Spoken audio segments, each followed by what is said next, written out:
समास ज्ञान में आज हम समास के छठे भेद बहुव्रीहि समास के बारे में जानकारी प्राप्त करेंगे। बहुव्रीहि समास, इससे पहले हमने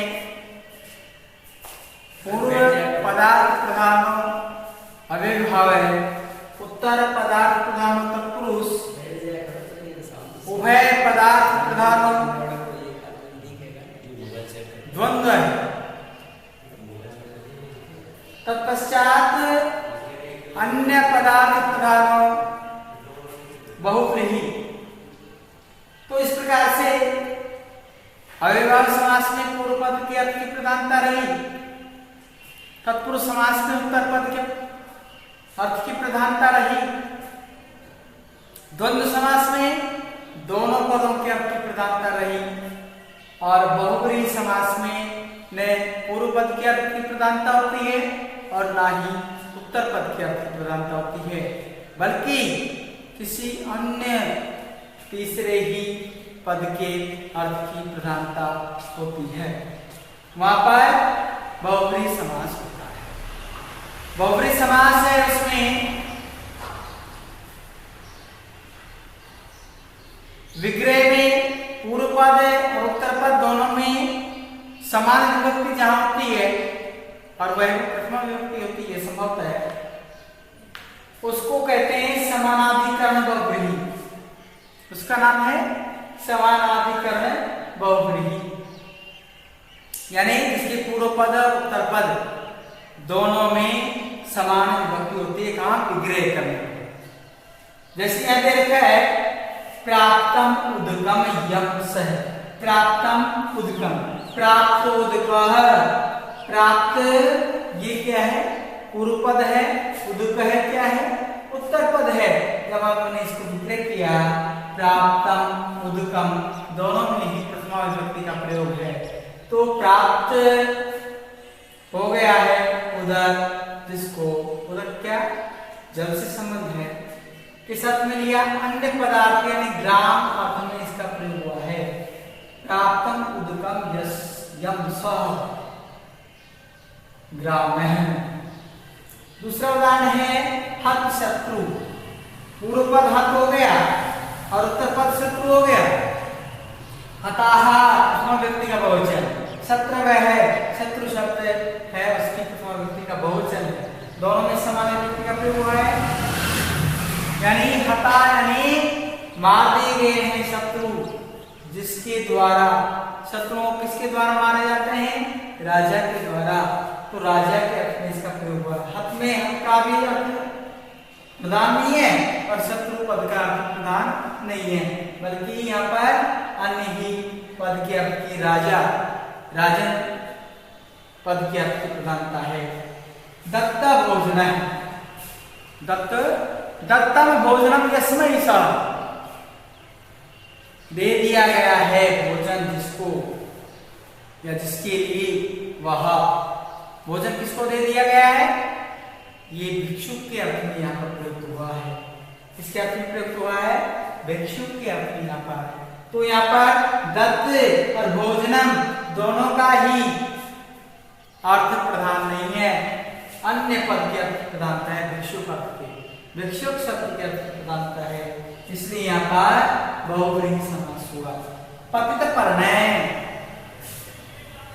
पतित पर्णय, पतितम पर्णम यस्मात् सः, पतितम गिर गए हैं पत्ते जिससे, पत्ते किससे गिर गए? तो यहाँ पर वृक्ष पद के अर्थ की प्रधानता है, नहीं तो पतित शब्द के अर्थ की प्रधानता है और ना ही पर्णय पद के अर्थ की प्रधानता है, बल्कि अन्य वृक्ष पद के अर्थ की प्रधानता है। इसलिए यहाँ पर बहुव्रीहि समास हुआ और पूर्व पद और उत्तर पद दोनों में समान प्रथमा विभक्ति का यहाँ पर प्रयोग हुआ है, इसलिए इसको क्या कहा? समानाधिकरण बहुव्रीहि। इसके बाद बहुव्रीहि का दूसरा और क्या नाम से जो भेद हम कह सकते हैं, इस प्रकार कह सकते हैं, वो है व्यधिकरण। व्यधिकरण में क्या होता है, पूर्व पद में और उत्तर पद में दोनों में असमान विभक्ति होती है। पूर्व पद में और उत्तर पद में असमान विभक्ति होती है और वहां पर क्या होता है, व्यधिकरण बहुब्रीहि होता है। चक्र पाणी है, देखो चक्र है और पाणी, चक्र मानी चक्र, पाणी माने हाथ। यहाँ पर में तो चक्र के अर्थ की प्रधानता है, नहीं पाणी यानी हाथ के अर्थ की प्रधानता है, विष्णु पद के अर्थ की प्रधानता है। यहाँ पर कह रहा है चक्रम पाणम यस्य, चक्र है हाथ में जिसके, वह कौन, विष्णु। तो यहाँ पर चक्रम में प्रथमा विभक्ति का प्रयोग हुआ है, पाणम में सप्तमी विभक्ति का, दोनों में अलग अलग विभक्ति का प्रयोग हो गया। दोनों में किनका प्रयोग हुआ, अलग अलग विभक्तियों का प्रयोग हो गया। इसलिए यहाँ पर व्यधिकरण बहुब्रीहि का, रघुकुल जन्मा, रघुकुल जन्मा, रघुकुले जन्मयस्य, रघुकुले, रघुकुले जन्म है, प्रथमा में क्या प्रयोग हो रहा है, अलग अलग व्यक्तियों का प्रयोग हो रहा है। रघुकुल में जन्म हुआ है जिसका, वह कौन है, भगवान श्री राम, श्री राम है। अन्य पद के अर्थ की प्रधानता है, अन्य पद के अर्थ की जहां प्रधानता होती है उस समास को कहते हैं बहुब्रीहि समास। एक तुल्य योग बहुब्रीहि होता है, बहुब्रीहि में तीसरा क्या है, तुल्य, यानी स, पूर्व पद इसमें स होता है, स मानी स के तृतीयांक के साथ में और इसका प्रयोग होता है, ठीक है। स शब्द का तृतीयांक के साथ समास होता है।